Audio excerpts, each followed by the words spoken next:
Hello, Jeff Dunn's my name. I've been working in cancer control for almost 40 years now and recently became a cancer patient myself. Hello, my name is Professor Chambers. I'm a psycho-oncologist and I'm here today to talk about our new book about facing the challenges of cancer. So our hope is that this book will be of some value to people who have been diagnosed with this disease, the people that care for them, and of course health professionals that are working with them. So really, we've worked our whole careers looking after people with cancer, the support of people with cancer, the survivorship experience. How do we help people to manage better in what's a really stressful time? And so over the years, that's involved writing various texts for health professionals and research articles, academic type things. But there's always been this gap that we have seen for a book that talks about the experience in layman's terms, really trying to coach people through that experience, giving them some tools to help themselves pursue wellness and return to a sense of ease about themselves. So when Routledge reached out to us and said, we're doing an Ask the Expert series, would you and Jeff be interested in writing this? We were like, yes, that's just the stimulus that we need to get onto something that we've seen as a gap for some time now. So there was an element of self-discovery in the process for us. We were invited to write this book after I'd been diagnosed, but not long after.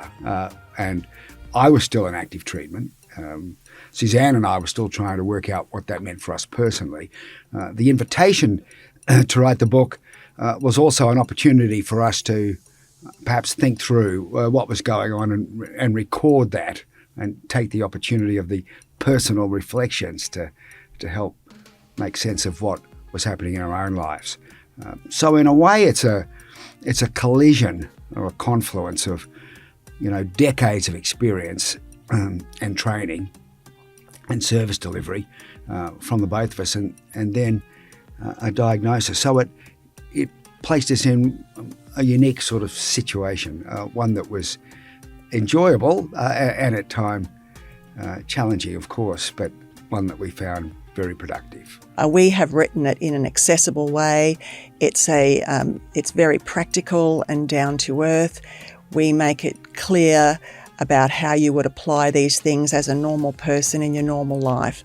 But I think it's also useful for health professionals to read also, because there's tips and ideas in there that a health professional who's caring for someone with cancer, if they have these ideas in their mind, they'll find an opportunity, absolutely, at different times to be able to talk to patients and suggest different evidence-based techniques that they can use.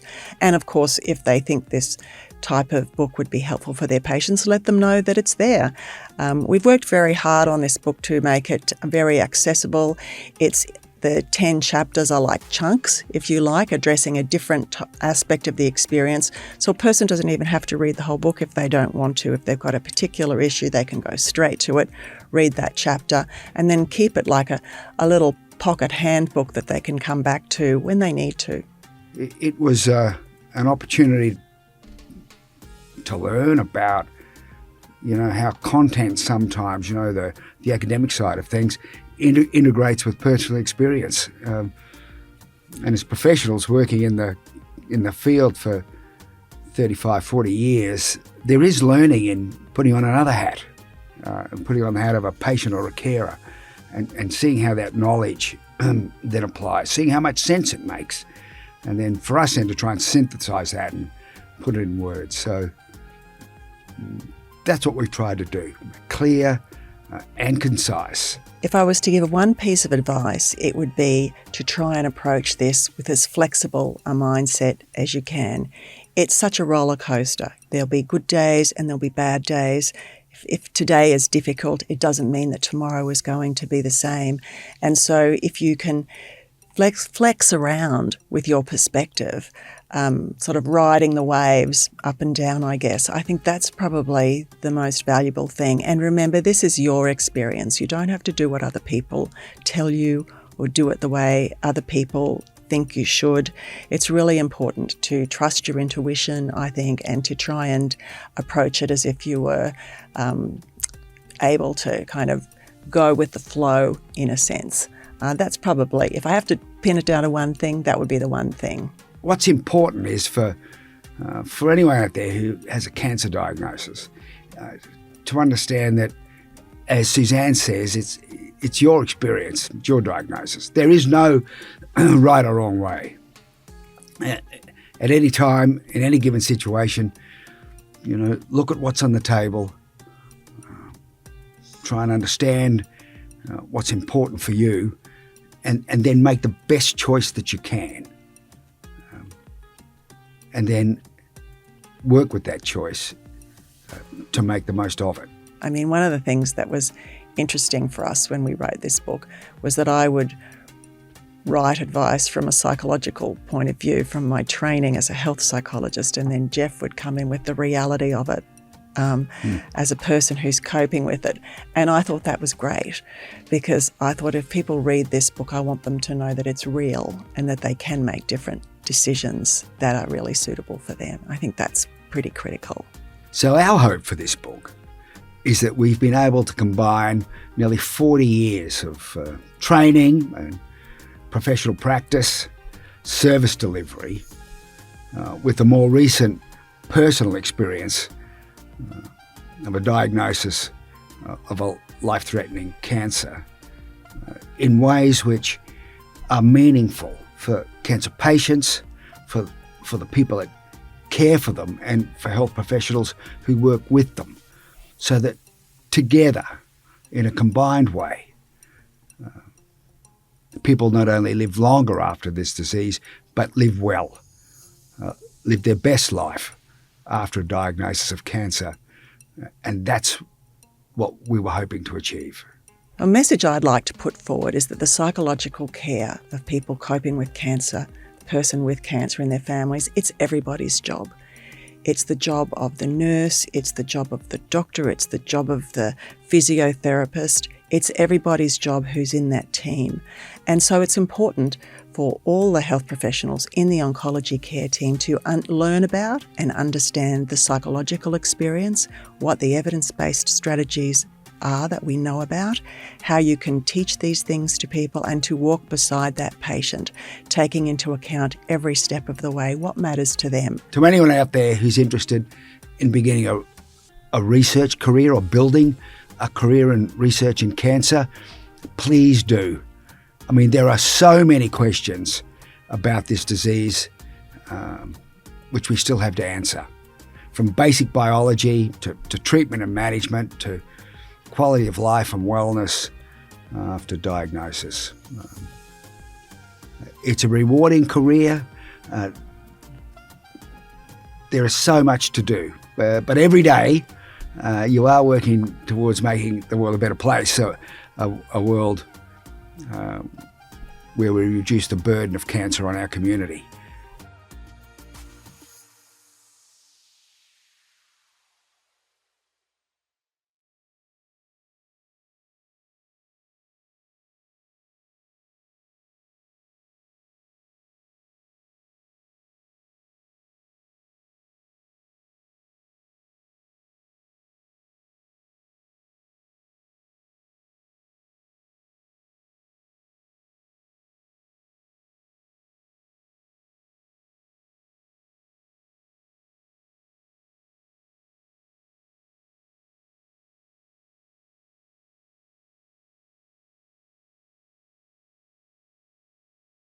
I mean, one of the things that was interesting for us when we wrote this book was that I would write advice from a psychological point of view from my training as a health psychologist, and then Jeff would come in with the reality of it as a person who's coping with it.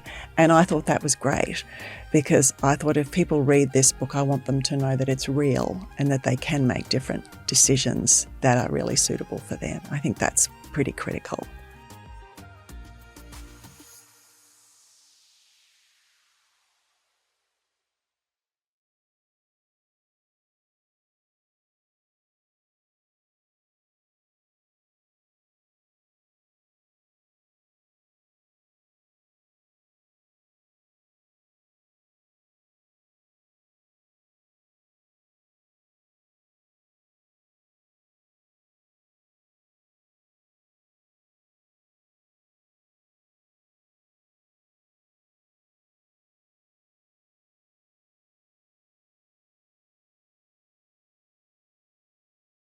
So our hope for this book is that we've been able to combine nearly 40 years of training and professional practice, service delivery, with a more recent personal experience of a diagnosis of a life-threatening cancer in ways which are meaningful for cancer patients, for the people that care for them, and for health professionals who work with them, so that together, in a combined way,